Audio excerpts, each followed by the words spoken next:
अस्सलाम वालेकुम my all friends. आज का जो हमारा टॉपिक है लेक्चर का वो है introduction of fungi.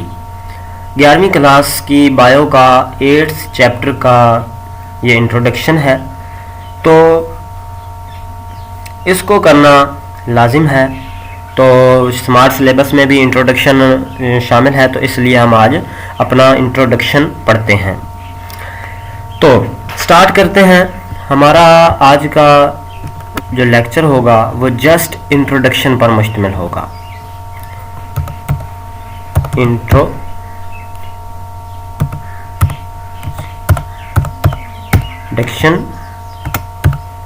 Of fungi. Fungi का जो इंट्रोडक्शन है वो आज हम पढ़ेंगे। तो स्टार्ट करते हैं। Approximately 1 lakh species of organisms called fungi, के 1 लाख स्पीशीज ऑर्गेनिजम्स की फंगी के तौर पर जानी जाती हैं। Are known and many more are estimated to be present, और ये तखमीना लगाया गया है कि 1 लाख से भी ज्यादा मौजूद है।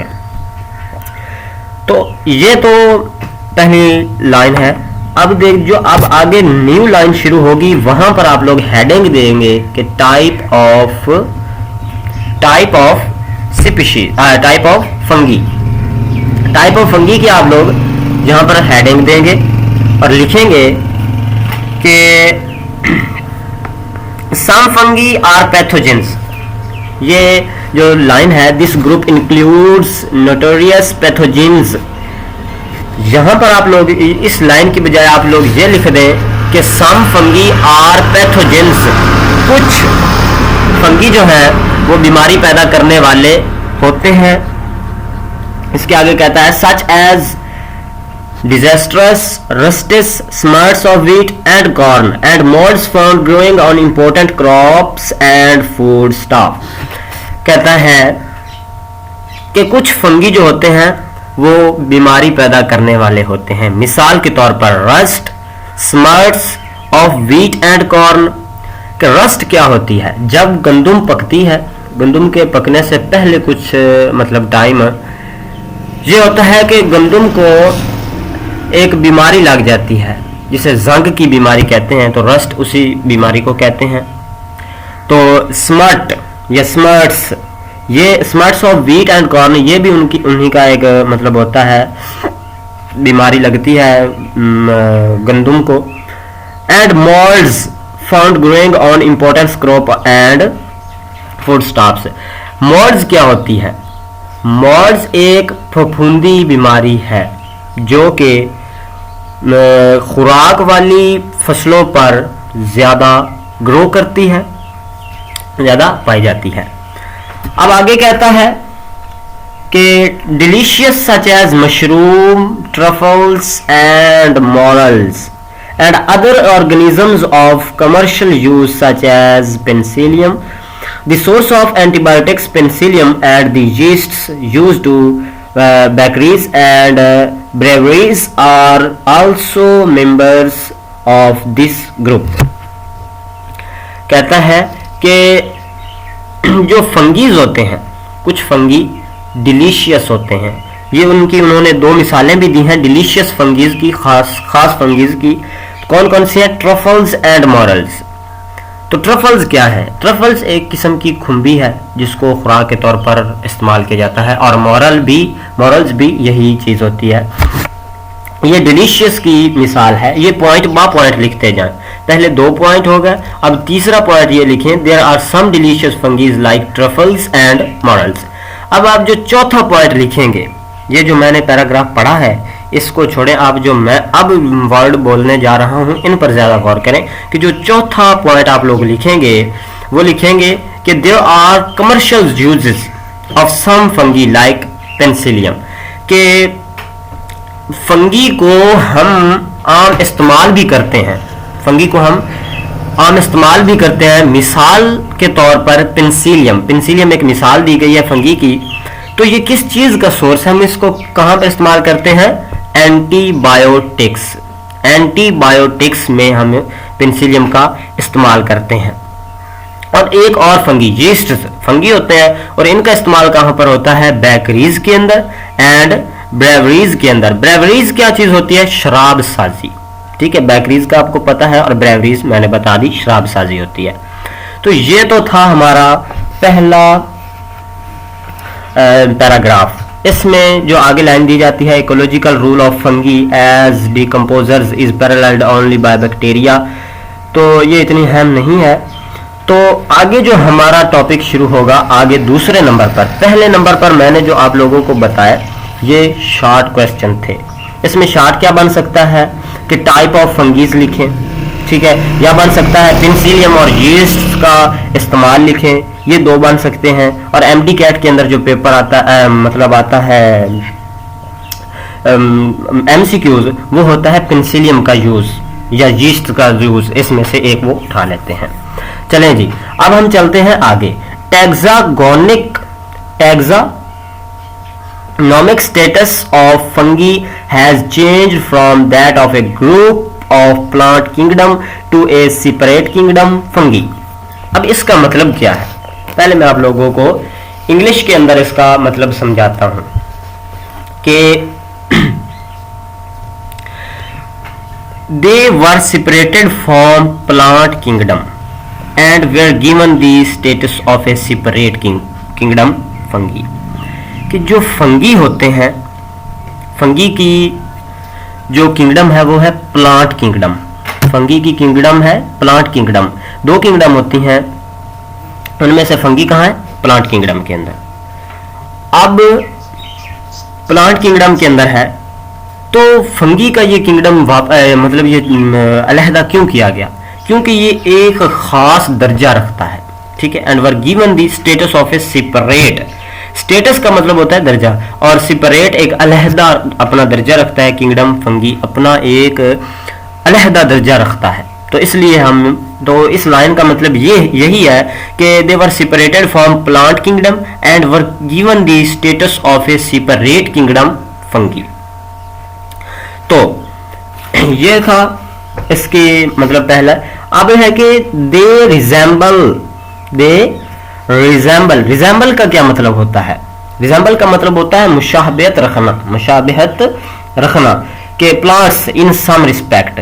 अब देखिए जो फंगी है, फंगी को अलहदा दर्जा इस बुनियाद पे दिया गया है कि फंगी प्लांट से भी रखता है मुशाबहत और एनिमल से भी मुशाबहत रखता है, इसके लिए इसको एक अलहदा किंगडम का दर्जा दिया गया है। चलें जी कि अब जो आप लोग लिखेंगे मतलब हेडिंग वो ये देंगे कि relationship of fungi with plants. Relationship of fungi with plants, ये आप लोग हेडिंग देंगे। तो क्या है कि फंगी जो है हैव सेल वॉल। प्लांट्स के अंदर भी सेल वॉल होती है और फंगी के अंदर भी सेल वॉल होती है। Have cell wall. लैक का क्या मतलब होता है? कम होना। Lack centrioles and are non motile. Motile का क्या मतलब होता है? मुतहर्रिक होना। अब देखें कि example plants in some respects have cell wall, lake centrioles and are non-motile but fungi resemble more animals than plants। अब देखें कि प्लांट्स से ज्यादा एनिमल से ये रखते हैं, एनिमल से ज्यादा मुशाबहत रखते हैं। तो इसका भी अब आएगा आगे। तो पहले आप लोग जो है वो relationship of fungi with plants आप लोग पढ़ लें। तो जो पहला रिलेशनशिप है वो ये है कि सेल के जो है फंगी वो भी सेल वॉल रखती है और प्लांट्स भी सेल वॉल रखते हैं। दूसरी क्या है कि सेंट्रियूल्स, लेक सेंट्रियूल्स फंगी के अंदर भी मौजूद होता है और प्लांट्स के अंदर भी मौजूद होता है। और दूसरा क्या है कि both they are non motile, ये मुतहर्रिक नहीं होते, ठीक है। तीसरी ये इसका है। अब आगे जो बात होगी वो ये है कि इनके दरमियान डिफरेंस। पहला था relationship similarities with plants fungi की। तो दूसरी है डिफरेंस फ्रॉम प्लांट्स। दो चीजें होती है ना, मुशाबियत रखती हैं। अब जो मुशाबियत नहीं रखती वो चीजें देखें कि फंगी आर हेट्रोट्रॉफिक। फंगी क्या है? हेट्रोट्रॉफिक है, यानी अपनी खुराक खुद तैयार नहीं कर सकते। Whereas plants are autotrophic, लेकिन जो प्लांट्स हैं वो खुराक अपनी खुद तैयार करते हैं। ये इनके दरमियान मेन डिफरेंस है। तो मुशाबियत में तीन चीजें, अब इसमें आप दो चीजें लिखेंगे, पहला ऑटोट्रॉफ और हेटरोट्रॉफ। बी क्या है? The cell wall of fungi. Cell wall of fungi is composed of chitin. Fungi की जो सेल वॉल होती है, अब देखिए सेल वॉल दोनों में मौजूद है, लेकिन जो फंगी की सेल वॉल है वो चाइटन से मिलकर बनी होती है। On the other hand, the cell wall of plants is composed of cellulose. देखें सेल वॉल तो मौजूद है, लेकिन इनके दरमियान एक फर्क है, वो ये है कि जो है प्लांट्स की वो सेलुलोज की बनी होती है और जो फंगी की है वो चाइटन से मिलकर बनी होती है। दोस्तों ये था इसका रिलेशनशिप फंगी का प्लांट्स के साथ। रिलेशनशिप के अंदर दो चीज़ें आती हैं, सिमिलरिटीज़ आते हैं और डिफरेंस आते हैं। मैंने आपको दोनों बहुत ही डिटेल से समझा दिए। आप ज़्यादा किताब के मतलब जो मैं कुछ रीडिंग करता हूँ वो इसलिए कि आपको पता चल जाए कि मैं कहाँ से पढ़ रहा हूँ और इसका मतलब क्या है। तो साथ साथ जो मैं बोल कर बताता हूँ उस पर ज़्यादा तवज्जो दिया करें ताकि आप लोगों को मेन बात जो है वो समझ में आ जाए। तो अब चलते हैं हमारा दूसरा, रिलेशनशिप विद एनिमल्स। पहला तो हमने पढ़ लिया relationship of fungi with plants. अब जो हम पढ़ेंगे वो relationship of fungi with animals होगा। तो अब इसका आप लोगों ने क्या करना है, इसमें भी आप लोग पॉइंट्स लिखेंगे। क्या लिखेंगे? पॉइंट्स। अब पॉइंट से पहले आप लोगों को सिमिलरिटीज लिखनी है। पॉइंट लिखने हैं और पॉइंट वो जो डॉट लगाते हैं या स्टार कुछ लोग बनाते हैं, कुछ एरो का निशान लगाते हैं पॉइंट के लिए। तो आप लोगों ने एरो या स्टार या ABCD लिखने से पहले आपने एक दो लाइनें लिखनी है। तो उनमें क्या लिखना है कि fungi resemble more with animals than the plants. Plants से ज्यादा एनिमल से मुशाबित रखते हैं। They show following resemblance with the animals. क्या आप लोग लिखेंगे कि दर्ज झैल जो हम कर रहे हैं उनमें आप लोगों को बताया जाएगा कि ये कितनी मुशाबित रखते हैं। पहला है कि fungi are heterotrophs like animals but plants are autotrophs. देखें कि फंगी है, पहले मैंने बता दिया कि फंगी हेट्रोट्रॉफ है, अपनी खुराक खुद तैयार नहीं कर सकते। तो आप लोगों को पता है कि एनिमल जो होते हैं, एनिमल क्या खुद तैयार कर सकते हैं? नहीं कर सकते, एनिमल भी हेट्रोट्रॉफ है। तो ये पहला पॉइंट है। दूसरा क्या है कि the cell wall of fungi is composed of chitin. ठीक है, chitin is also present in the external skeleton of arthropods. कि द केमिकल फाउंड इन, ये किताब पर आ जाएं तो जहां पर जो आर्थ्रोपोड्स लिखा हुआ है इसके पहले जो लाइन शुरू होती है कि the chemical found in external skeleton of arthropods. अब देखें कि सेल वॉल जो है फंगी की वो चाइटन से बनी होती है। आप लोगों को पहले भी बता दिया कि चाइटन से मिलकर बनी होती है। तो अब चाइटन जो होता है ये बैरूनी तौर पर मौजूद होता है, एक्सटर्नल स्केलेटन के अंदर मौजूद होता है। मिसाल के तौर पर उन्होंने दिया है आर्थ्रोपोड्स का। While the cell wall of plants is composed of cellulose. और जो ये वही है सेल वॉल की, और ये बातें कर रहा है कि वो सेल वॉल जो प्लांट्स की है वो सेलुलोज की बनी हुई है, और जो फंगी की सेल वॉल है वो बनी हुई है चाइटन की। और चाइटन जो है वो एक्सोस्केलेटन में मौजूद होता है, एक्सटर्नल वही एक्सोस्केलेटन के अंदर मौजूद होता है, और वो आर्थ्रोपोड्स का। अब जो है ड्यू टू दी सिमिलरिटीज सम माइकोलॉजिस्टिस। अब देखिए माइकोलॉजिस्टिस का जो ये लफ्ज है इसका मतलब होता है कि वो साइंसदान जो फंगी की स्टडी करते हैं, वो साइंसदान जो फंगी की स्टडी करते हैं वो माइकोलॉजिस्ट्स कहलाते हैं। ठीक है। Think that fungi and animals have a common ancestors. इसका मतलब ये है कि जो फंगी हैं और जो एनिमल्स हैं इनके आबाओ अजदाद, मतलब ये कि पहले जहां से ये शुरू हुए थे वो एक जैसे हैं, कॉमन है। तो ये उन माइकोलॉजिस्ट्स का जो है वो ख्याल है कि फंगी और एनिमल्स का एंसेस्टर्स जो हैं वो एक जैसे हैं। तो ऐसा नहीं है, अगर होता तो अब भी फंगी से इंसान बनते या कुछ एनिमल्स और बनते। तो छोड़े, अब कुछ डिफरेंस फ्रॉम दी एनिमल्स। अब जो हमने पहले पढ़ा वो था इसकी सिमिलरिटी। अब देखें कि relationship of fungi with animals ये शुरू है, तो इसका पहला पॉइंट सिमिलरिटी वाला हमने मुकम्मल किया है और डिफरेंस वाला जो है वो अब हम पूरा करेंगे। तो क्या है, fungi have cell wall but absent in animals. अब देखें कि डिफरेंस आ गया कि सेल वॉल जो होती है फंगी रखते हैं, जो कि चाइटन से बनी होती है, तो और एनिमल्स के अंदर नहीं होती। ये इनके दरमियान एक डिफरेंस लिखें। Fungi are absorptive heterotrophs. Fungi जो होते हैं वो खुराक को जज़ब करके अपने अंदर ले जाते हैं, फूड को एब्जॉर्ब करते हैं। लेकिन एनिमल्स क्या करते हैं, इंजेस्ट करते हैं, खाना खाते हैं, निगलते हैं। ठीक है ना, निगलना, फूड, खुराक को। अब देखें, फंगी और नॉन मोटाइल। फंगी जो होते हैं वो गैर मुतहर्रिक होते हैं, मुतहर्रिक नहीं होते। ये था इसका दरमियान डिफरेंस। अब ये जो पैराग्राफ टैक्सानॉमिक्स से स्टार्ट होता है और खत्म होता है नॉन मोटाइल पर, हेटेरोट्रॉफ्स एंड नॉन मोटाइल।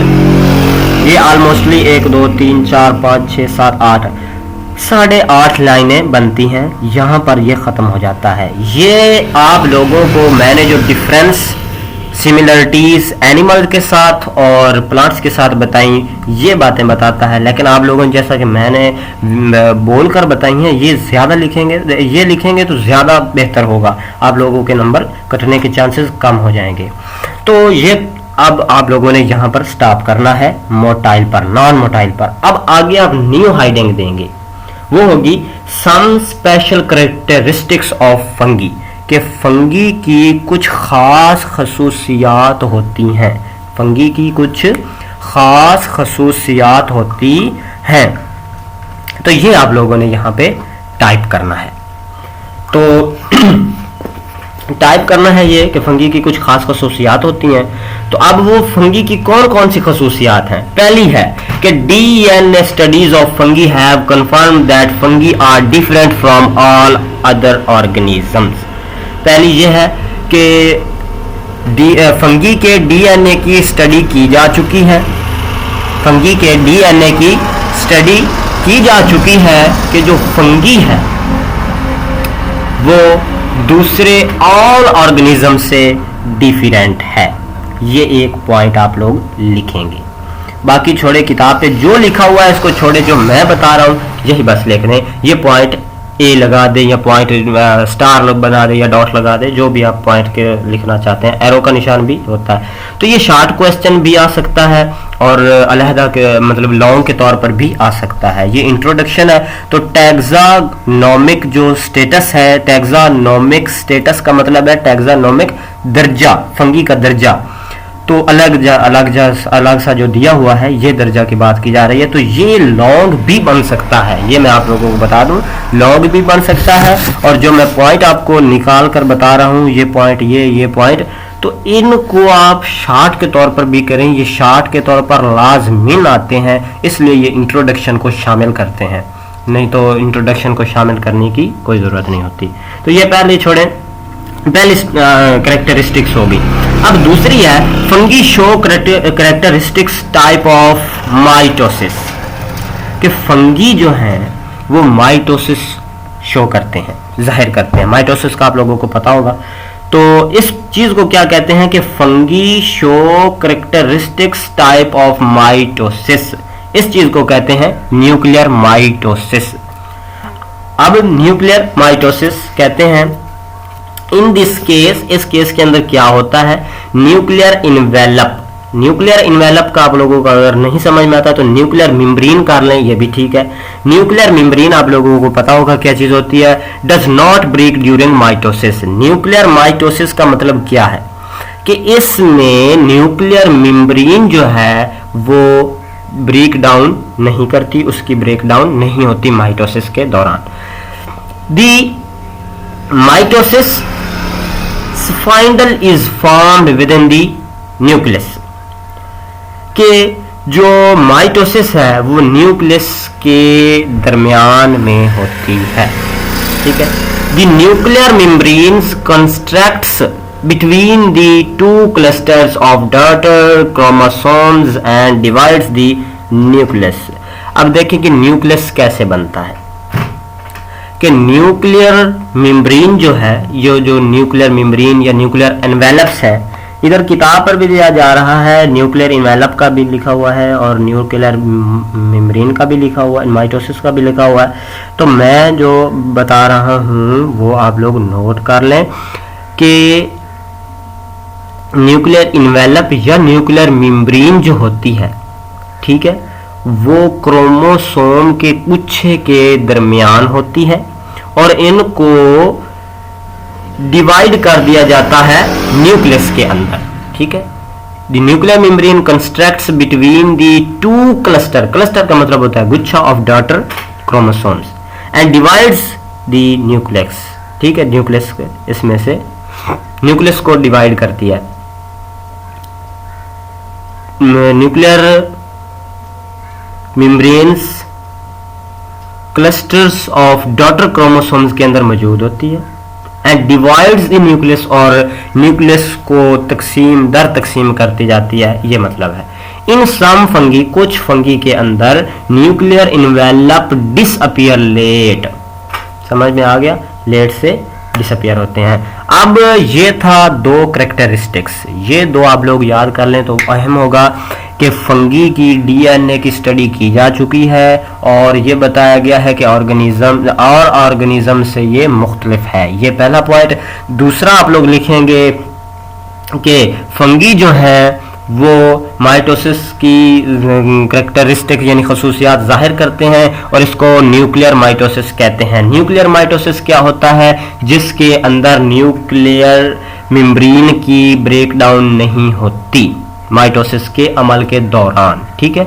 ये एक खास नाम दिया गया है। इसके बाद कहता है the mitosis finally is formed with in the nucleus, और आप लोग लिखेंगे कि न्यूक्लियस के दरमियान में ये माइटोसिस का अमल होता है। इसके बाद आप लोग लिखेंगे the nuclear membranes constructs between the two clusters of daughter chromosome and divides the nucleus, के न्यूक्लियस को तकसीम कर देता है।